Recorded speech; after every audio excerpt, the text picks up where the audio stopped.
Very welcome to all of you who have joined us for this lecture evening tonight. I'm very happy to see more than 30 and even more actually coming participants from 20 organizations in 18 countries here present. And we have members from Europe, from 12 European countries registered, from Africa, 5 countries from Africa also represented, and from the Middle East. And I would like to especially welcome our 2 guest speakers of this evening, Philippe Schild from the European Commission. Hello, Philippe. I would like also to welcome Nanko Madu from Afrilabs, she is going to be the second guest lecturer this evening. And I would like to especially welcome colleagues from the eMERGE project, Professor Ismail Zougar from the University of Mohammed I in Morocco, Francesco Roncallo from Engreen, who will share with him the first response, Ingeborg Grabak from SINTEF, who will present the second response today from our sister project, Open Mod for Africa. Especially also heartily welcome to Goran Krajacic from the University of Zagreb, who is our chair tonight and also represents STEVES.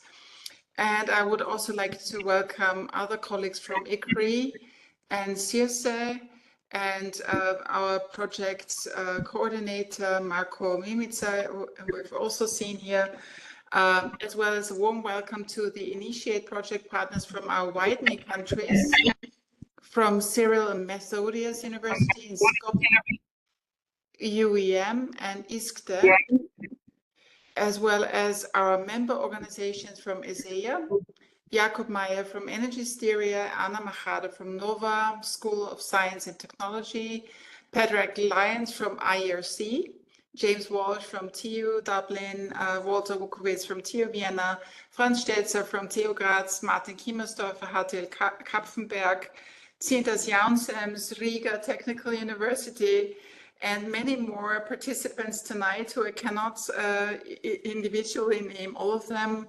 I'm very happy to welcome now 35 participants, and I'd like to thank very much Zina Meshbri, the project manager of ESEIA, for setting up this evening tonight. Thank you very much, Zina.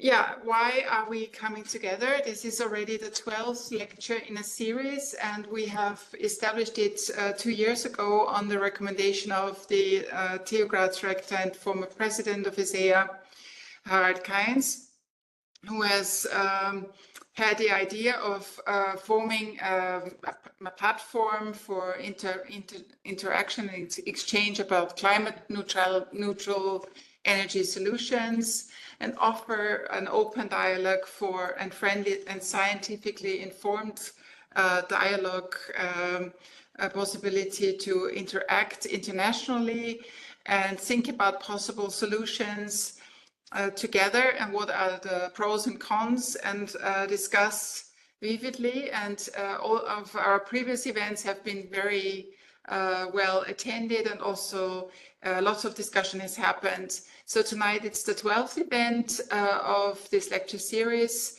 and the topic of tonight is energy system modeling in EU and AEO. And we selected this topic because we wanted to support our funded project eMERGE and offer a space to discuss challenges and perhaps also derive good practice to be applied elsewhere. So I'm very happy to have been able to give you these welcome words.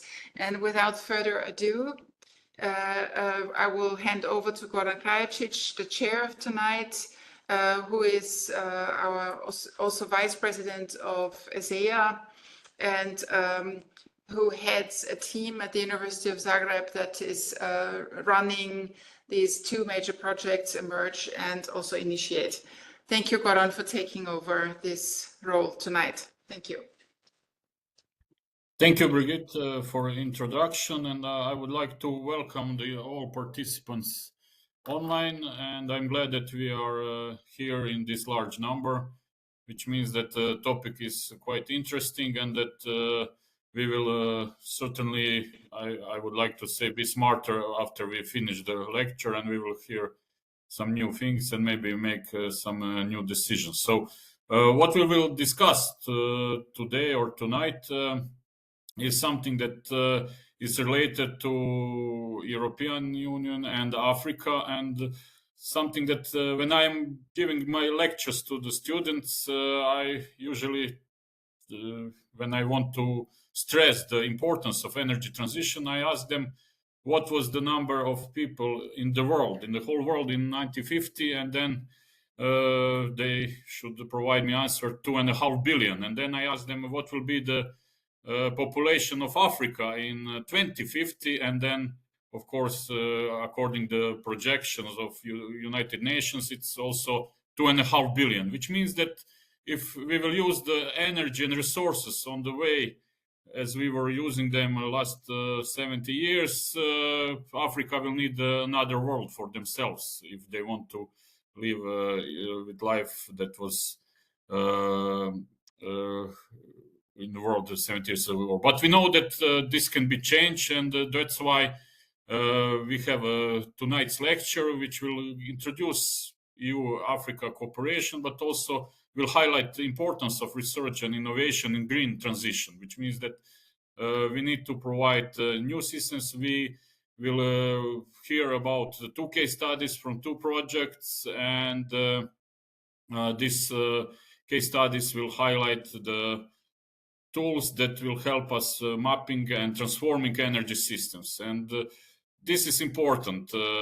These tools or platforms or software, as you call them, then they can show us that that alternatives are possible, that another world and is possible, that different energy systems and energy use are possible. So we have these 2 projects, Emerge and Open Mood for Africa, which comes from the same goal, and we would like to highlight that as in any country, we would like to stress out that the data-driven approach is maybe best one for decision makers, for anyone who wants to exploit and maybe have best from it. I know that it is difficult. Even in Croatia, we have really a problem with let's say, explaining that the decision and the policy should be based on realistic data, on real models, etc. But in practice, we are witnesses that usually politicians, decision makers are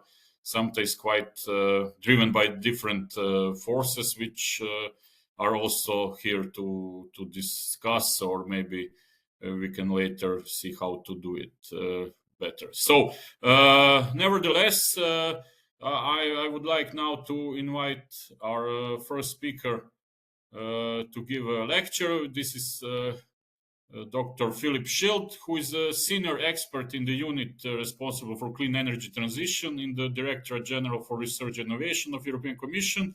And he obtained his PhD in plasma physics from the University Joseph Fourier in Grenoble, France. And he started to work as a scientist on European fusion tokamak experiment in John European Torus project. And he was also a member or involved in international cooperation since his early career. And what is important, that he represented the European Commission in different technology collaboration programs related to International Energy Agency. He's also now leading the innovation community Sunlight to X mission innovation, which is quite important. And I like this. As we have a SpaceX company, we have now Silent to X initiative that is trying to convert sunlight or sunshine to many different forms of resources, energy, etc. What we need, and this is quite important. So also Dr. Schild is now leading or co-leading development of research collaboration program between European Union and Africa in the area of renewable energy and under framework of the Climate Change and Sustainable Energy Partnership created under EU and AU-African Union. And for on high-level policy dialogue on science, technology, innovation. I know that Dr. Schild can give really excellent lectures, because I was listening to him on many workshops and presentation of programs in Brussels and in Europe. So, Dr. Schild, now the floor is yours. You have 15 minutes to make introduction speech, and then we will have a little bit response and then discussion. So please tell us what you have on this topic tonight. Thank you very much for the kind introduction and the invitation for this evening talk. I'm going to share my screen. Here it is. So hopefully now you are seeing my presentation full screen. What I like, thank you. What I like to present you is, in fact, what we are doing at sort of EU level and AU level in terms of collaboration. The first things to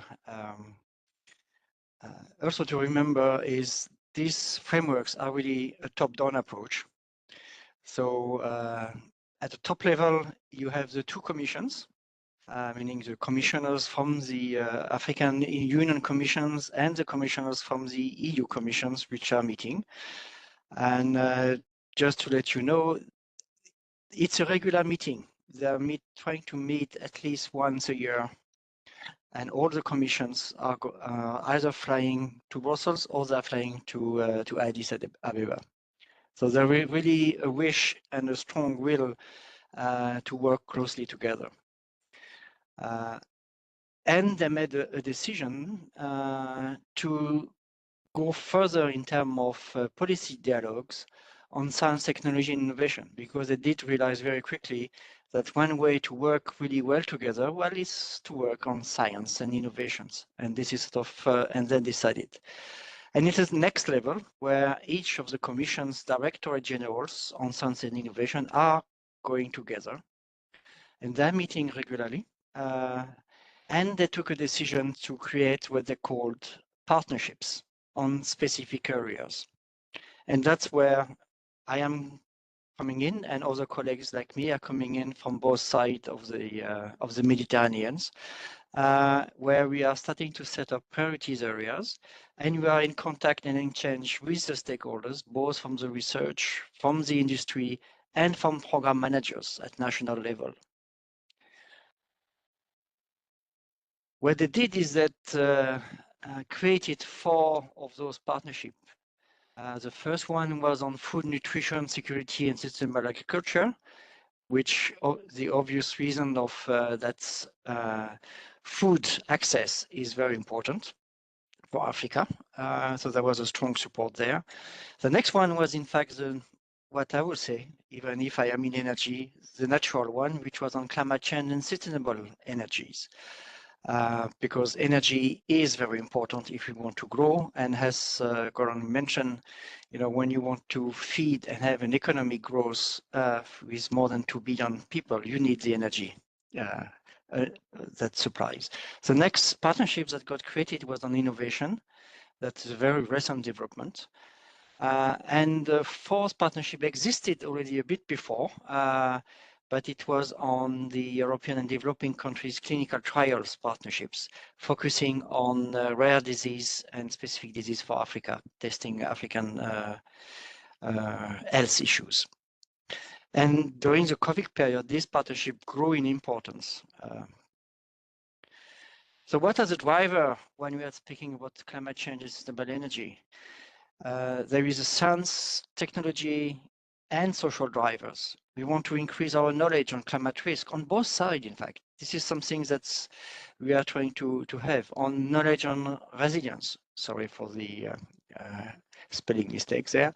On adaptation and mitigation measure. Also knowledge on what is a climate change and on what is the needs for the transition to a sustainable energy systems. Also looking at developing a renewable research and innovation value chains, going from ideas to markets, really to create a complete chain. But not forgetting putting the people at the centers of the technology development. And it's important in Europe, but it's also important in the Africa context. Obviously, we are not forgetting the policy driver.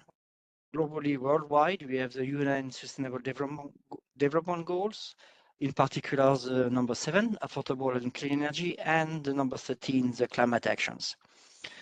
Since COP21 2015 and all the following one, there is also a strong policy drivers. From the EU side, we have our climate and energy union packages, which have defined specific targets for the EU member state to achieve. We are following a decanal target type, so we have targets for 230, 240. On the 250, our overall target is to have a completely clean energy system. On the EU side, we have the EU Vision 2063, and on the science and technologies, there is a new strategy that's been now published for Africa in 2024. And we have also the other Africa EU Statement on Climate Change of 2014 and the EU Renewable Energy Cooperation Program. But as I put it there in that slide in bold, really underlying all of that is really to develop a common and joint program of activities through a mutual understanding of culture, of how we see the world and how we address the world. And I would say that for modeling, this is sort of an important aspect to keep in mind.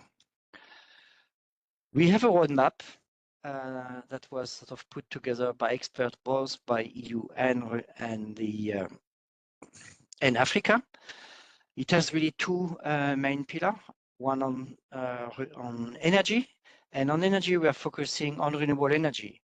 And while it's a very detailed roadmap, the real objective we have is, as it's mentioned here on red, we want to replace a fossil fuel-based energy supply by a renewable energy source supplies.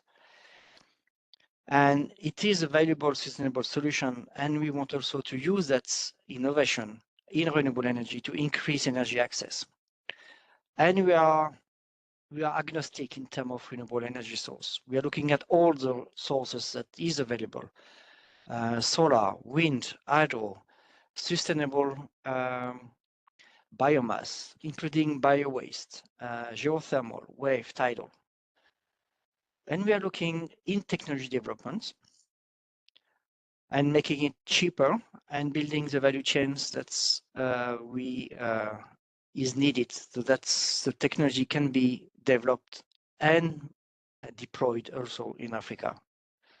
And solutions that you will be developing, and hopefully through that partnership we will develop, I think that some of the solutions developed will also be useful and interesting in the European context. Sorry.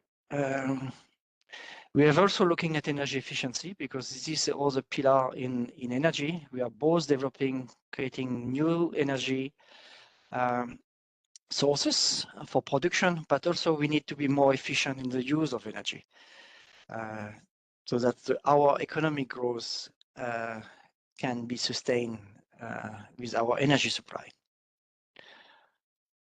On the climate part, it's looking at the generation and translation of climate data on the technological and system solution to support data information. So it's more on climate services.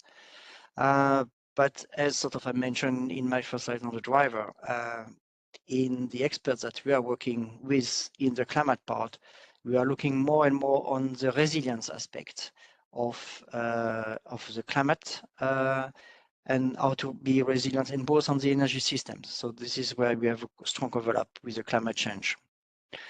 But we have also cross-cutting. And in fact, part of what you will be discussing is those aspects in terms of capacity building. Your two projects that sort of got funded through our topics, in fact, we're looking at the human capital. This is why we wanted to do with the modeling project is to build the human capacity in Africa on modeling and to have from those projects an infrastructures and a capacity building so that we have African-centered based projects and expertise. Obviously, we are also looking at open access and open data. This is, if you remember, part of the issues that we put in the topics, which was to have open access and open source.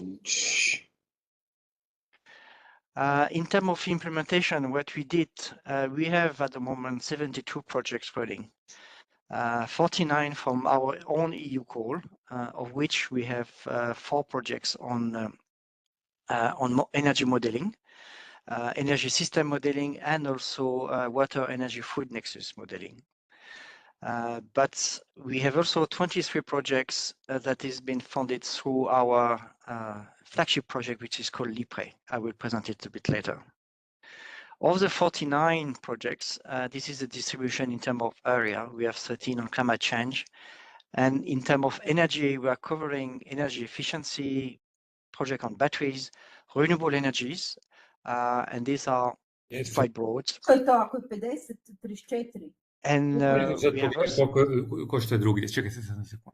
And we have also on smart community and on energy systems more globally. In terms of participation, we have a wide covering of participation. As I say, we have about 28 countries from Africa participating. I would say that sort of the stronger one are the one you would expect, which are sort of part of Morocco, South Africa, which are very active. Kenya also. But as you see from the bar, I think you see that Uganda, Tunisia, Senegal, and Namibia, and even Ghana are actors. And we expect that this will grow further and further. From European, we have most of the European countries with a strong focus on the standard of countries that are quite interested in cooperation with Africa, like France, Germany, Greece, Italy, Spain, the Netherlands, and the United Kingdom. As I mentioned, our project LIPRE is sort of our flagship project. It started in 2021, will finish in fact next year. It is the first time we really have a joint program of activities that is organized on 3 pillars.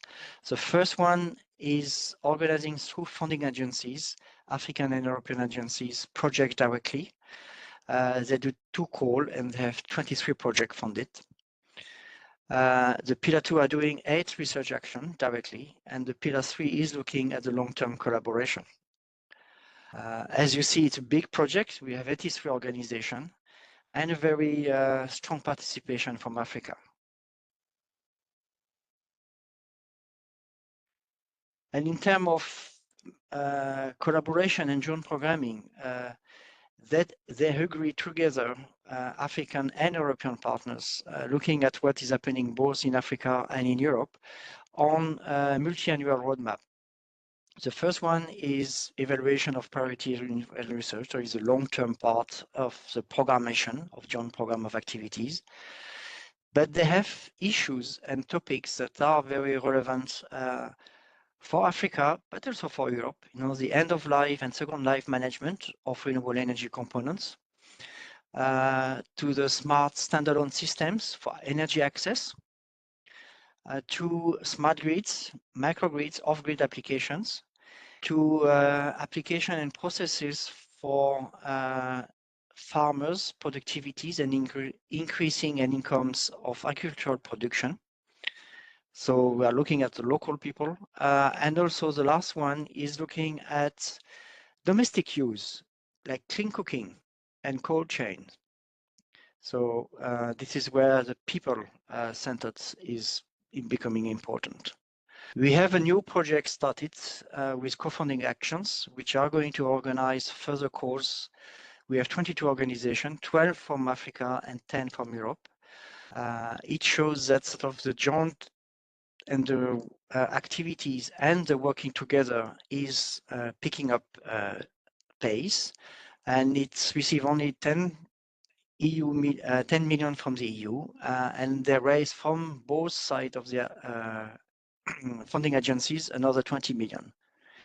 It started in October, and they will have their first call launch in January next year. So this is something that you should sort of keep in mind. And I thank you for your attention, and I'm ready to answer any question that you may have. Thank you, Dr. Schild. So please have questions for the later. Now we will continue with the presentations. Then we will have some responses and discussions. So the next presenter is a colleague from our project Emerge, Nanko Madu. She's a director of programs at Afrilabs, at a quite big African organization, and Nanko is an entrepreneur and innovation ecosystem builder with more than 13 years of progressive experience in managing programs on economic development, innovation, and entrepreneurship of African continent. She's currently working as director of program at Afrilabs, where she design and implement the organization programs targeted to deployment of capacity building on and improvement strategies targeted to startups, innovators, and SMEs, as well as hubs, women, youths, and talents within the Pan-African innovation ecosystem. So Ms. Madu is really experienced in this, I would like to say, the actions on the ground, which is quite important and which really make changes locally. And she's a consultant that has really a big experience and many skills. So, Nanko, please, can you take over and present us in 15 minutes what you prepared for tonight?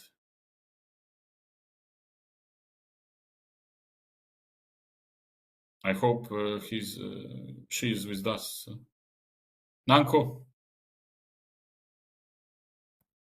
Zina? Nanko, Hello, I think, can you hear yeah. me? Okay. Hello, hi. It's nice to see you. Nice to see you again. Yes, I'll be sharing my slides now. Please confirm you can see my slides. And I mean, just for the sake of bandwidth, hello everyone, but I will be turning off my video to just save bandwidth. Yeah. Okay, so we can perfectly see your presentation, so please continue. Okay, fantastic.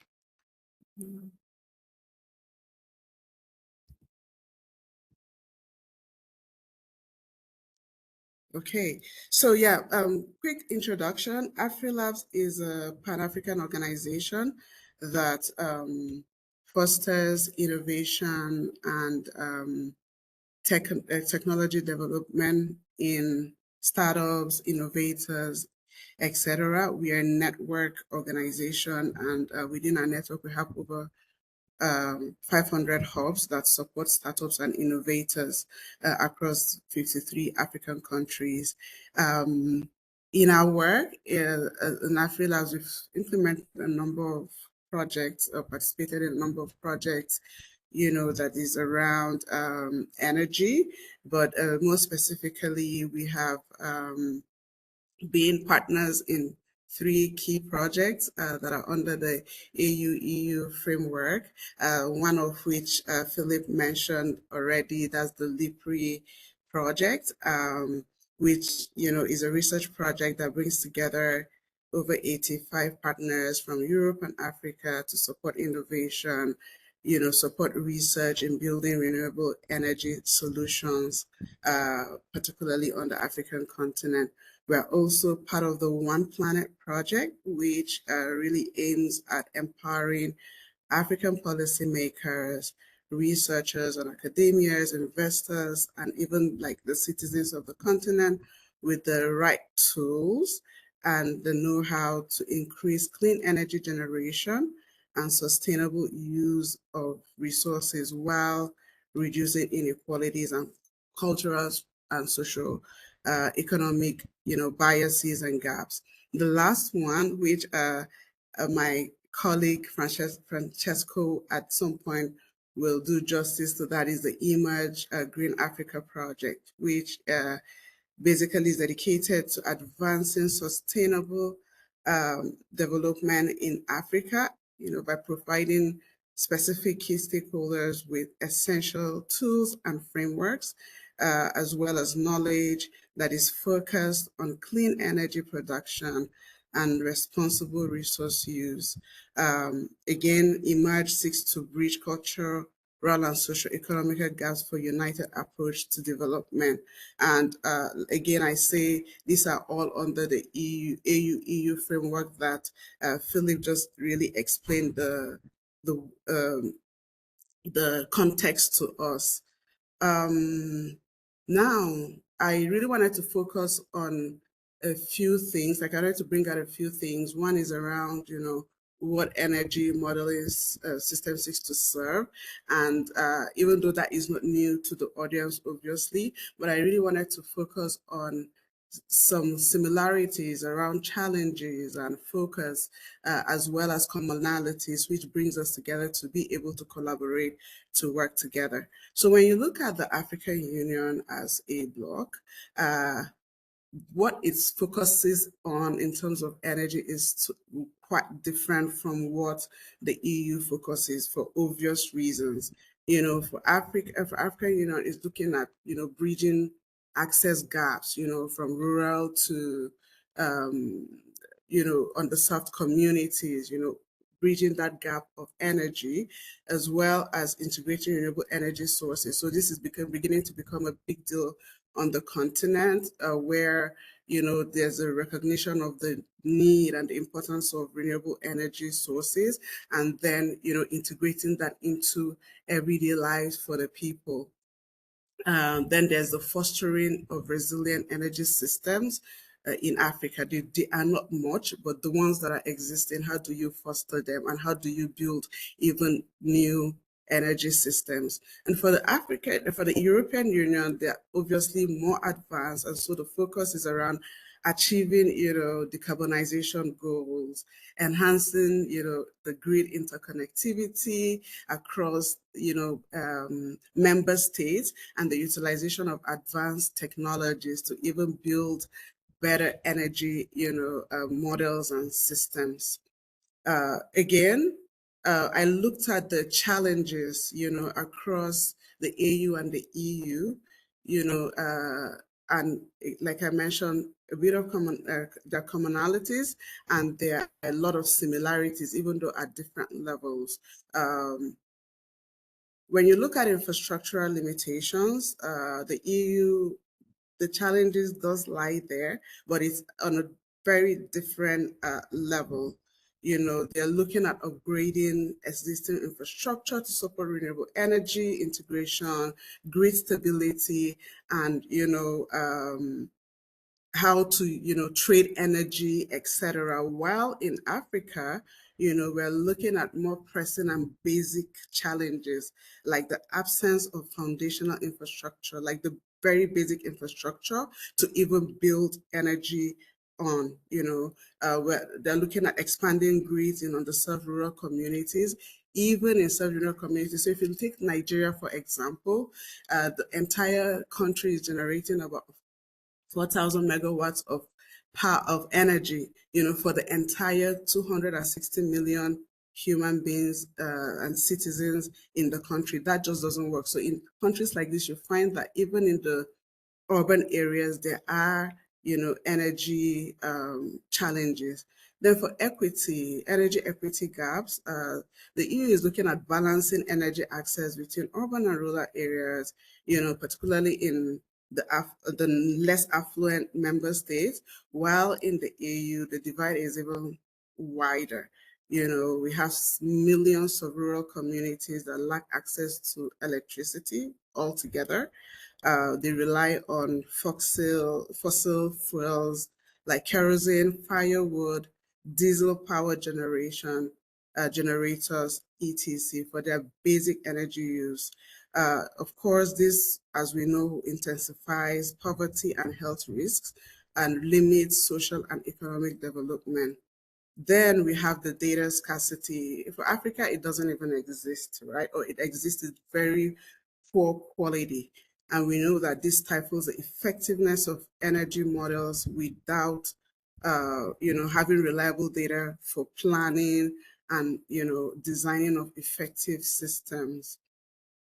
Then on regulatory policy gaps, I also found a commonality between the EU and the EU here. The EU's challenges are more around harmonizing energy policy across member states, where national interests can sometimes clash with continental, wide climate goals.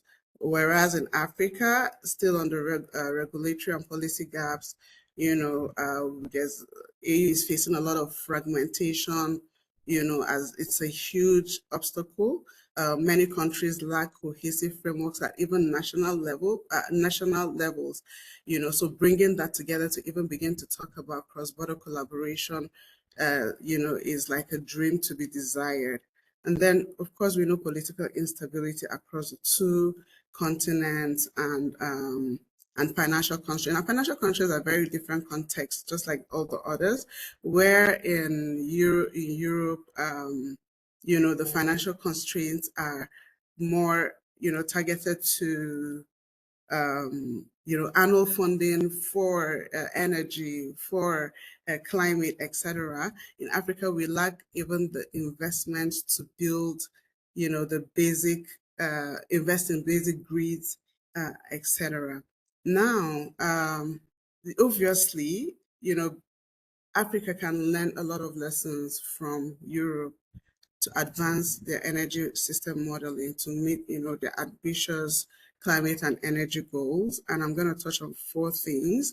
The first will be around the integrated energy market. EU's interconnected energy market demonstrates the benefits of cross-border energy trading, which boosts energy security and cost efficiency. And Africa, we can learn from this. From this to build effectively improve the regional power pools like the West, Africa Power Pool, the WAP, and the South African Power Pool. Imagine these two pools being able to collaborate effectively, for a bigger goal for the continent.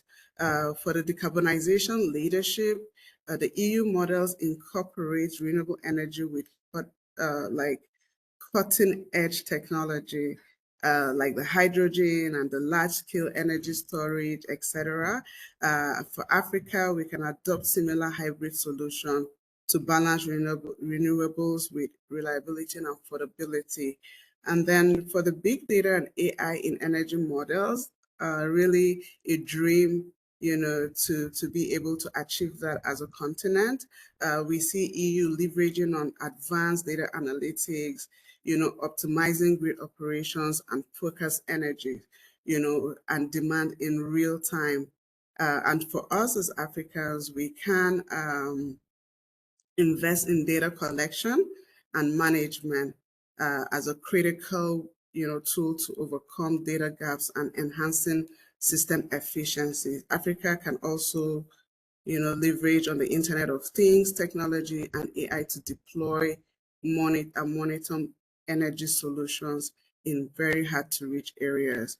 Specifically, I wanted to drill into, the lessons that we can learn around policy in energy modeling. And I pulled out 4 key things. For policy frameworks, we can create a cohesive framework, just like EU. EU already creates a cohesive framework for integration of renewables. I mentioned this. We are very fragmented in ours, but when we do this, we're able to further enhance cross-border collaboration for our continent. Then for the political challenges in Africa, political instability and inconsistency priorities can derail long-term energy projects. And this leads to, lengthy delays in policy development, policy implementation, tracking and updating. We can learn from EU where, debates are held over energy sovereignty versus collective goals influence to really influence the pace of integration, particularly in cross-border energy markets. And for the regulation, we have weak regulatory environment in Africa as a general, which limits private investments in renewable energy. And what we can learn from the European Union is, how they're able to attract private sector participation and investment through transparency, enforcement of regulation. And finally, rural-urban dynamics. Many rural areas in Africa remain unconnected, to the power grid, very, very unconnected. And this highlights an urgency for inclusive policies that prioritizes underserved populations, just like our counterparts, EU. Just to really just give an overview about the projects that will be presented today. For the eMERGE project, the eMERGE project seeks to foster the exchange of frameworks and lessons learned, from Europe, recognizing what is already working in Europe, but also contextualizing it to the African continent. And so there's a lot of collaboration, there's a lot of exchanges, that is planned on the project to ensure that as we're moving these frameworks, to the continent, there is the input of Africans in framing it to fit our realities.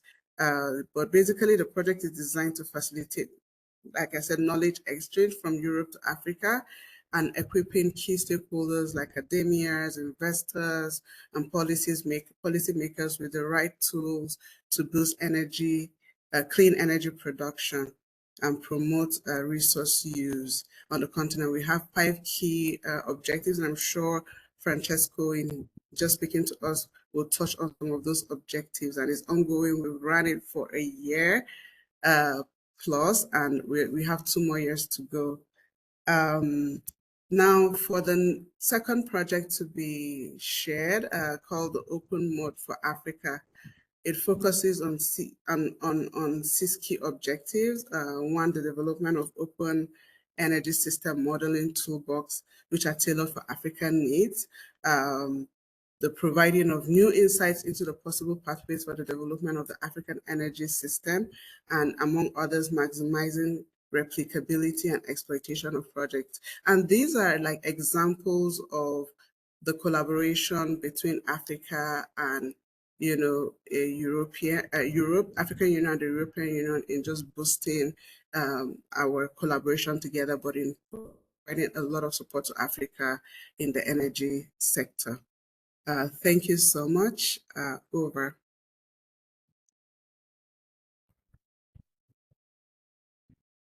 Thank you, Nanko, for this quite informative presentations. So we got a little bit more knowledge on needs and but also opportunities and challenges in Africa. So as you already announced, the first response will come from the colleagues that are working on eMERGE project. So I will introduce both of them, and then they can decide how they will spend their 15 minutes presentation. So the first speaker will be Francesco Roncallo, who is a mechanical engineer with PhD from University of Genoa in energy systems.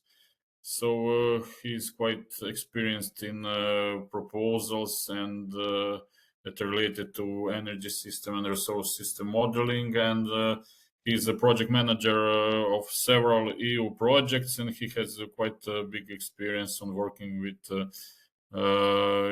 Africa, Latin America, and different institutions. So he's also with his company contributing to Project eMERGE. And the next speaker in this session is Professor Smail Zugar, who is coming from Morocco, from Mohammed First University in Oujda. I am really happy that I had the opportunity last week to visit Oujda, and Professor Zugar, he was a really excellent host, and we had really fruitful discussions there, and we could see the big progress that Morocco is doing in energy transition, in let's say resource efficiency, but also in innovation and technological development. So Professor Zugar is primarily focused on renewable energy, including wind power and photovoltaic system, and his current topic of interest include theory, design, modeling, and characterization of power electronics, as well as hybrid system combining wind and photovoltaic energy. And his work addressed critical challenges such as controlling the existing reactive power of asynchronous wind turbines with variable speeds, assessing the impact of wind power, integration and load evaluation on reliability of Morocco's electrical grid, and optimizing energy management in autonomous hybrid systems.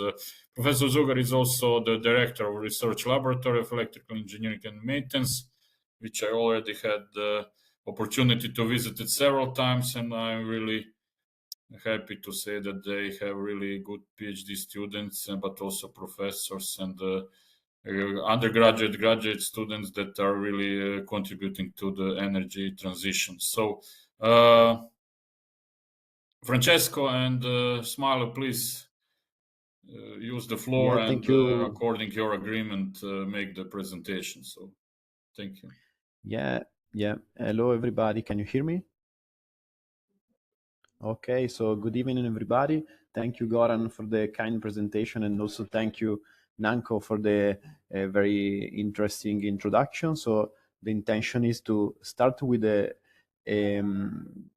brief overview of the eMERGE project, and then we will go a bit more into the details of one of the project demo cases.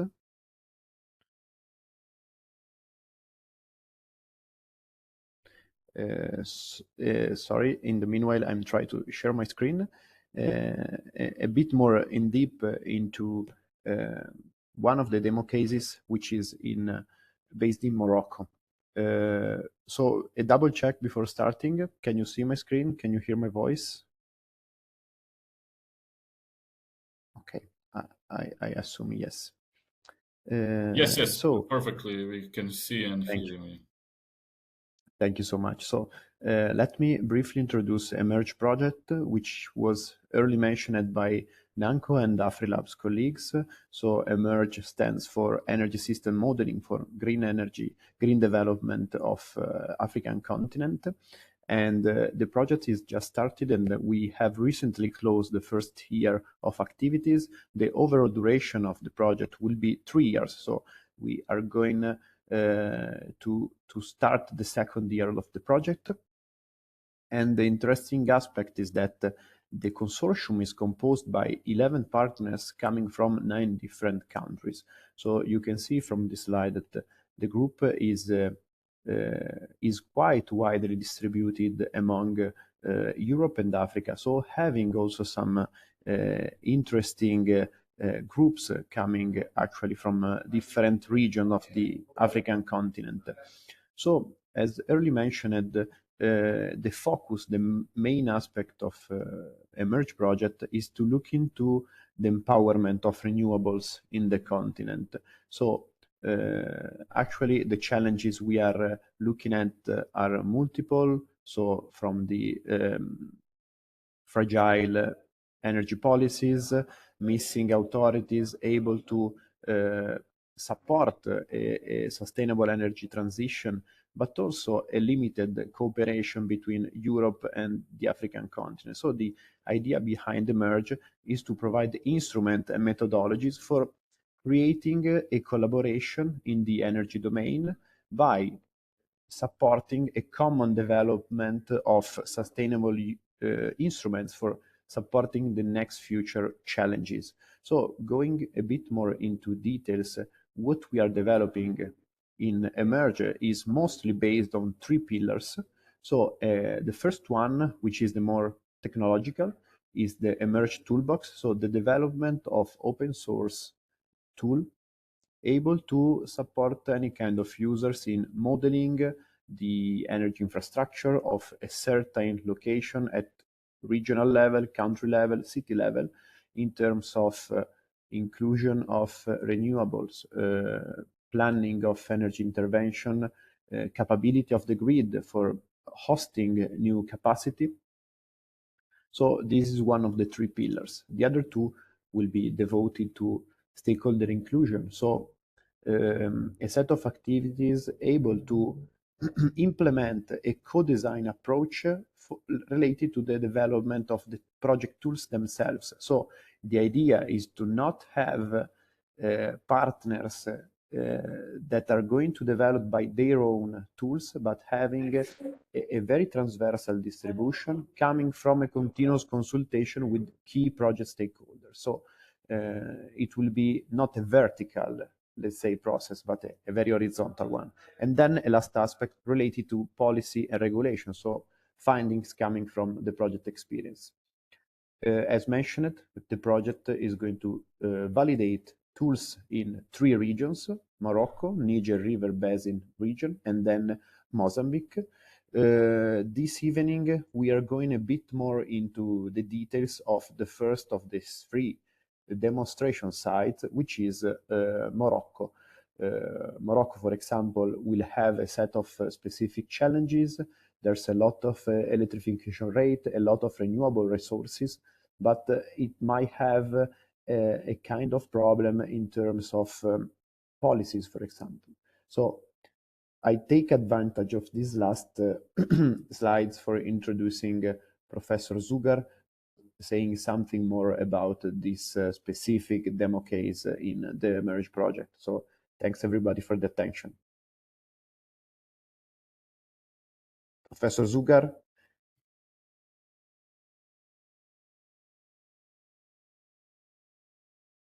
The floor is yours.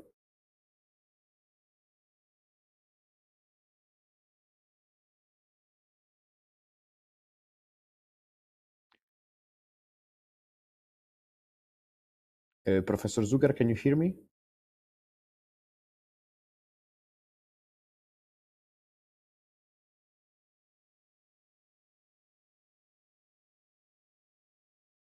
Maybe he's muted, or is he here? No, yeah. I'm going to share my screen. Hello, Yes, Professor, please. Yeah. I share my screen. You see my screen? Yes. Not yet. Yeah, we see now That's the last screen. slide. Okay. That's the last slide. Yeah. So please go to the first one.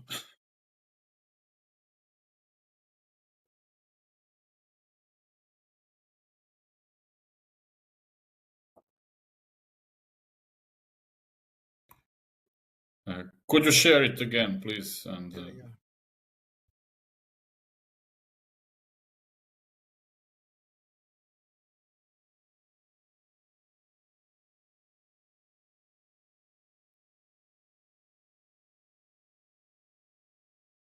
Screen.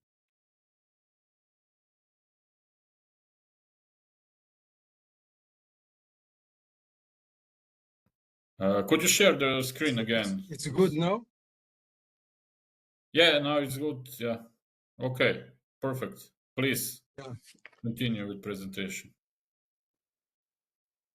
Hello and good evening. Thank you, Goran, for your introduction. And thank you, Philippe and Nanko, for your interesting presentation. I would like to thank ESEIA for organizing this lecture. I'm Professor Zugar from University Mohammed First.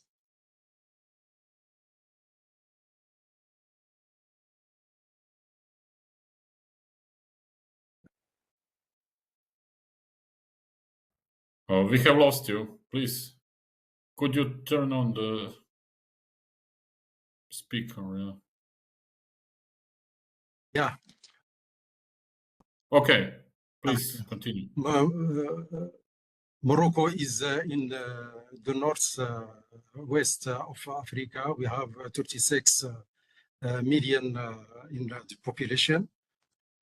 And the electricity population capacity in Morocco in 2022 is around 11 gigawatts, divided in coal, fuel, natural gas maps, and also the solar, wind, hydraulic maps, and the steppe.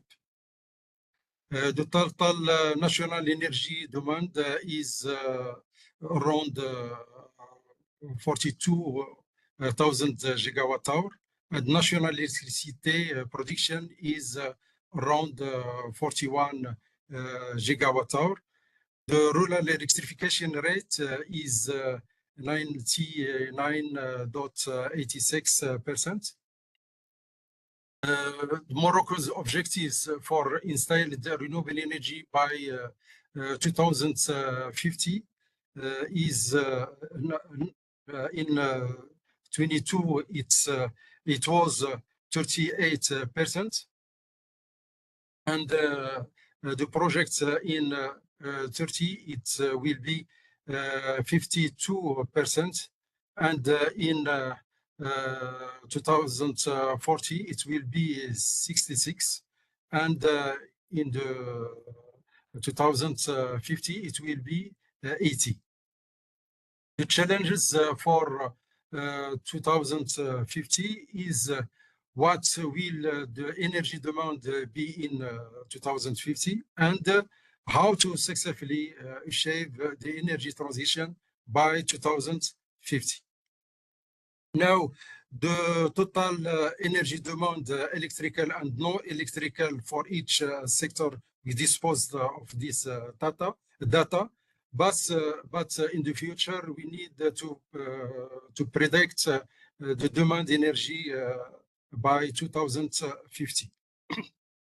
Hence, the need to model the energy system is in the different sectors and subsectors, like industry, transport, and building sectors.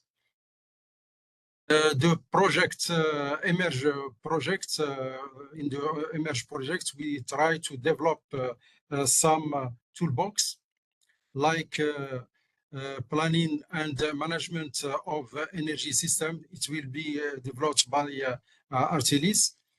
The energy planning tools, considering grid aspects, we develop 3 tools: hosting capacity by SEERS, so optimal storage placement tool by SEERS, and power stable the metrics by Artelis. The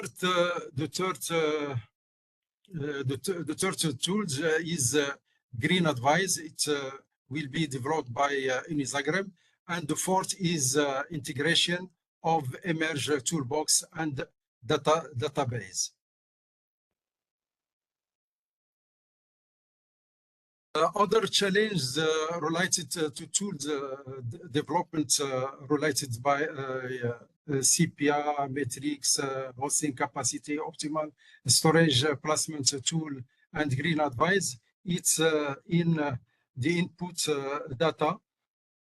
We try to have some data related to social, like population in rural and urban, and growth rate, number of household, GDP, financial data like cost of different fuel, technical data, energy consumption of equipment in industrial and in commercial, production data for main industry, data on trips, average distance and number of passengers, data of freight transport, and current installed capacity. Also, the environmental data like current GHG emission by sector. Also, we will define the output and KPIs of each tools. To model the energy system, we encountered challenges related to the level of data collection for the development of the tool. With the official sites of Moroccan operators such as Office National of Electricity and Water, MAZEN, and international database like Open Infrastructure Map and Overpass Turbo, we determined the power plants, the capacity of the power plants, and the substation is like the level of the voltage and the transmission line, their characteristics. All these data are will be implemented in the map of Morocco.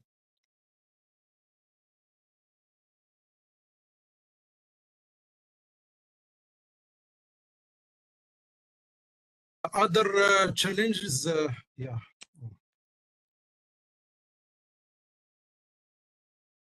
You're going on the wrong side. Yeah, in the last, yeah. To foster collaboration between emerging projects and our university, we recruited 4 PhD students and assigned the thesis topics to each tool.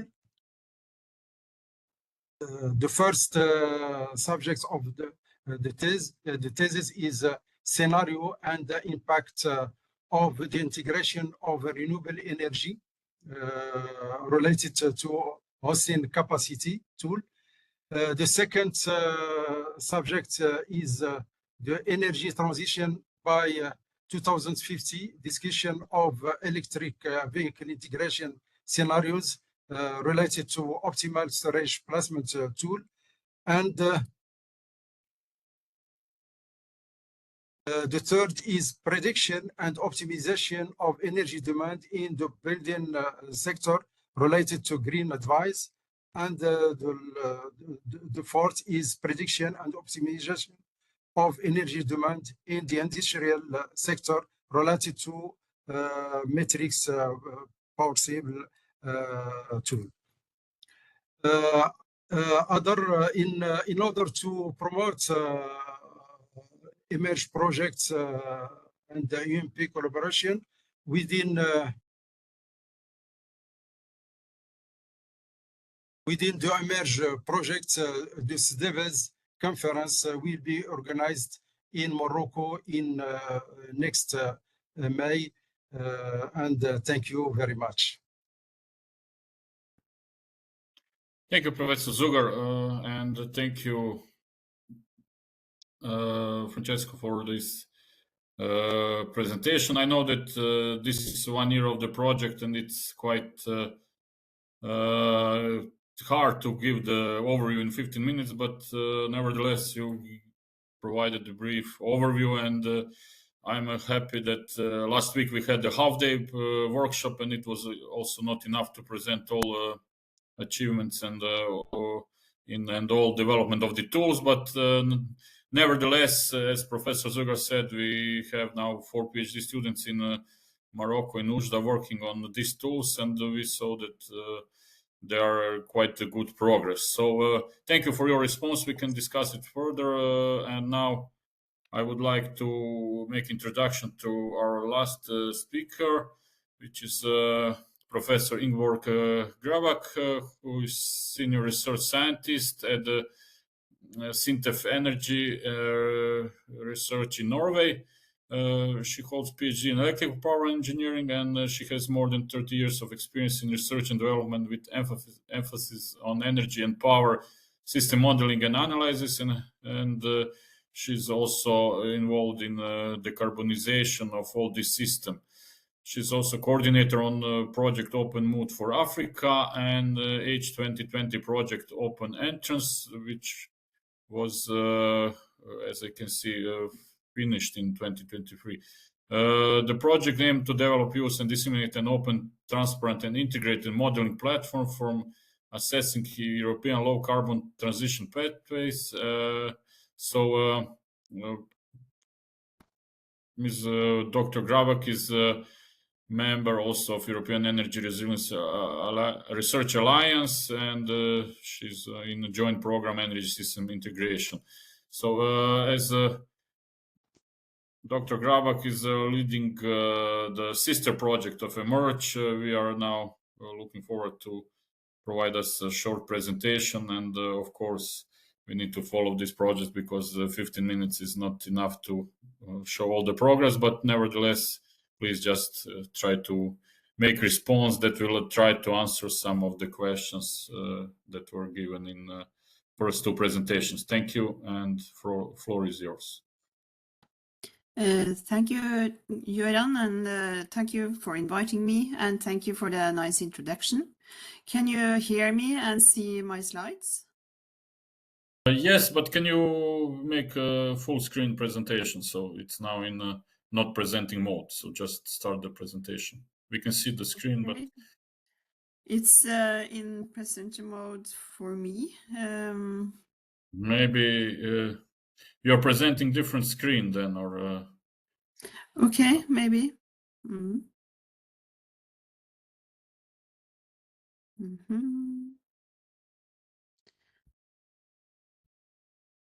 maybe you can, yeah. What happened? I'm not used to the WebEx actually. Yeah, it's a tool that we are not also using a lot, and your PPT is on. So maybe you can try to press to make another screen presenting or sharing another screen, or just. Okay. If you have two screens, you should switch between the screens. Yeah, maybe on the desktop you can switch the screens that can show.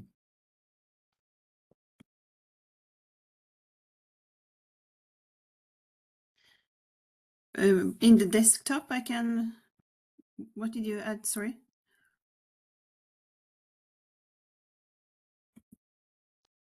Sorry, I said if you have two screens, maybe you should switch on the top between the only have two one screens. screen, I think.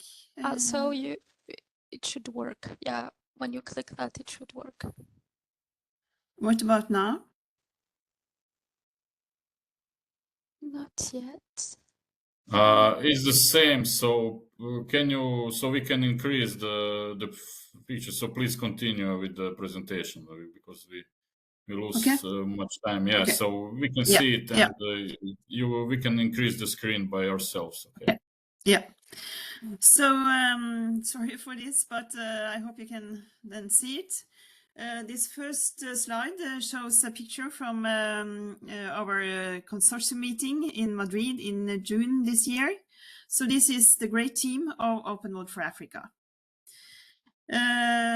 So this is a 3-year project that started in July last year. We have 15 partners, 8 African, 7 European, plus 2 associated partners. And Nanko already presented the aims of this project. So it's, but to briefly wrap up, it's to develop an open energy system modeling toolbox tailored for African needs. And it's to design and demonstrate capacity building and skills enhancing processes related to energy system modeling for African experts. It's to provide new insights into the possible pathways for the development of the African energy system.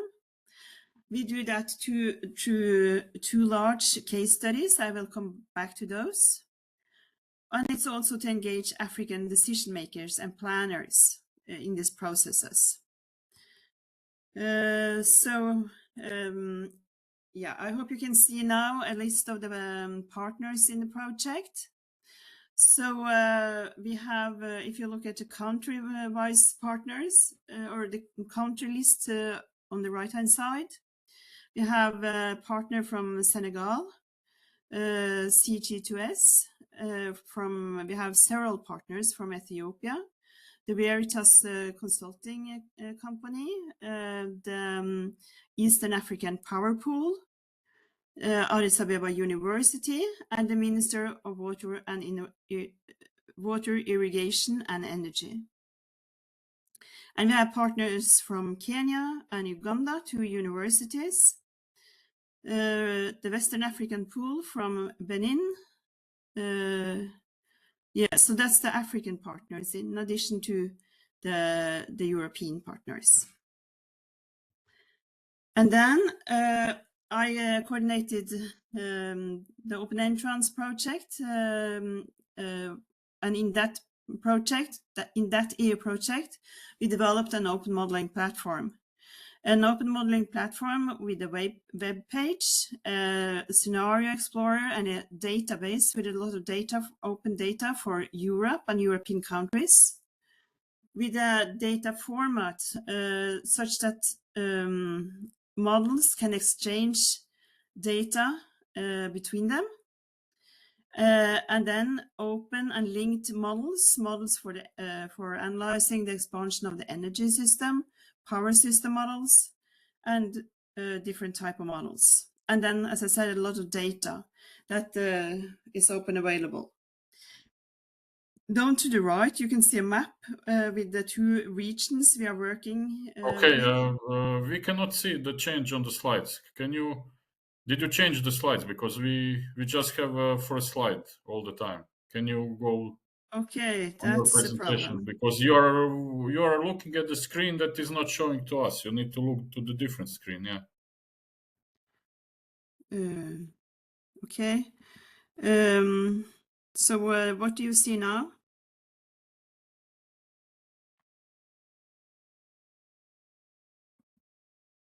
We see the slide 6 description from the open entrance platform to the OM4A toolbox. Yeah, okay. So it may be many details on that slide, but I still hope you can see it. So this shows some of the models that are in the toolbox. In the middle or in the center, we have a scenario explorer or a database with all the data. This is because we are going to use this open entrance platform to develop a toolbox for Africa, and then we are adapting the models such that they can be used for African purposes. So we have, in the same way, these models, they are speaking or exchanging data with the same common data format. And then down to the left, we have an energy system model, energy system and expansion model that is used. Then we have Plan 4S, which is a power market model with particular focusing on seasonal storage. It's both Plan 4S, it's both expansion model and operational model.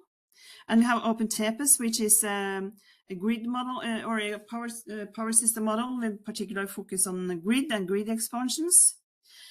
And these models are from open entrance. And then we have new models that we use in the African toolbox.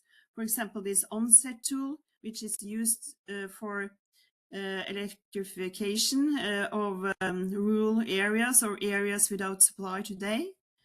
We have an infracost tool, which is used for analyzing costs and benefits with new infrastructure, new grids. And for example, this EV-PV tool, we use it to analyze if we can supply or if PVs can be charged from EVs. So we have a study both in Addis Ababa about this and also in Dakar in Senegal. So should I jump to the case studies maybe, because they may be most relevant?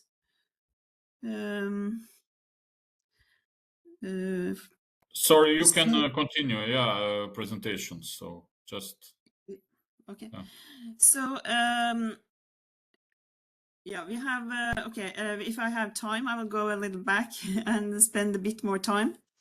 So we have an activity, as I said, related to capacity building. So we have developed online training materials for the partners, videos and videos introducing them to the models. We had also in-person training workshop in Madrid this summer, where most of the African experts gathered and were trained in using the tools themselves. And now they are applying these tools on local case studies in their own region. Yes. So then we have a case study for the Western African power pool region. That's the green countries on the map. And we have case studies for the Eastern African power pool region, which is the red countries on the map.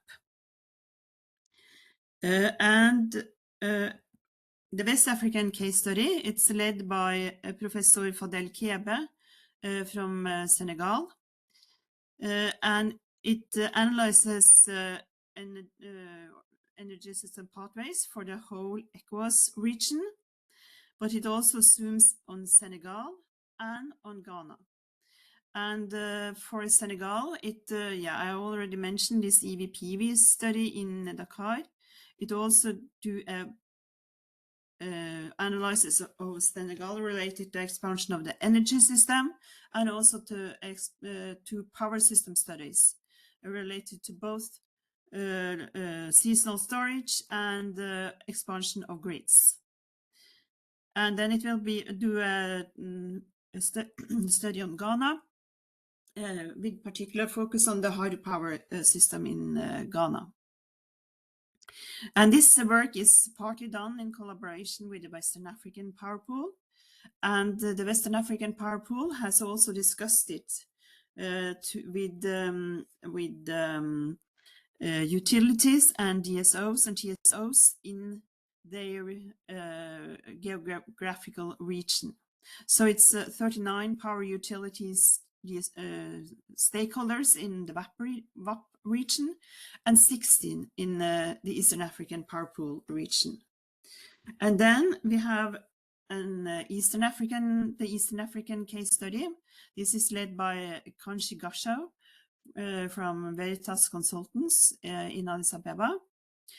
And this study looks at the entire Eastern African Power Pool region. This is done by the Eastern African Power Pool. It's also energy system expansion studies for Ethiopia, Kenya, and Uganda, and one with a deep dive into Addis Ababa. And then it's also studies about rural electrification in Ethiopia. And yes, so involved in this is Strathmore University in Kenya, Makerere University in Uganda, and Addis Ababa University. And then they collaborate with the ministry in Ethiopia, as well as the Eastern African Power Pool and Veritas Consultants. So all in all, I think it's at least 10 persons that are trained in using the models and now have prepared these regional studies, identified sources for data, gathered data, and are ready to start to do this or to conduct these analyses, which will start after Christmas or in the beginning of next year. Yes, I think that was it from Open World for Africa. Okay, thank you, Ingeborg, for the nice presentation, and also for sharing this information on new models and the case studies, which I think we will all follow. And there is really a lot of space for cooperation between the projects and this is what I think it's on us to do in the future.